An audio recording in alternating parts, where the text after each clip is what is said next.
Indian journalist union 11 plenary జాతీయ మహాసభలు విజయవాడలో జరగనున్నాయి. ఈ నెల 27, 28, 29 తేదీల్లో మహాసభలను నిర్వహించనున్నారు. జాతీయ మహాసభలను విజయవంతం చేయాలని AP union of working journalist రాష్ట్ర అధ్యక్షులు సుబ్బారావు పిలుపునిచ్చారు. మార్కాపురంలో ఏర్పాటు చేసిన మీడియా సమావేశంలో ఆయన వివరాలు వెల్లడించారు. కార్యక్రమంలో యూనియన్ జిల్లా అధ్యక్షులు రమణ, ప్రెస్ క్లబ్ అధ్యక్షులు Mohan Reddy, electronic media association జిల్లా ఉపాధ్యక్షులు బాజీవలులు పాల్గొన్నారు. నేను దేశవ్యాప్తంగా 29 రాష్ట్రాల్లో శాఖలు కలిగి 30,000 సభ్యత్వంతో కొనసాగుతుంది. ఈ ప్లేనరీ చాలా ఇంపార్టెంట్ దశలో ఆంధ్ర రాష్ట్రంలో జరుగుతుంది.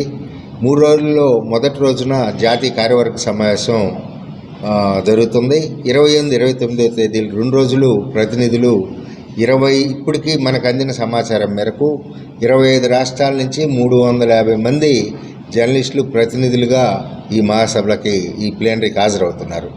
ఈ ప్లేనరీలో దేశంలో మీడియా స్థితిగతులపై సుదీర్ఘంగా చర్చ జరగబోతుంది. అనేక అంశాలు చర్చకు వస్తున్నాయి.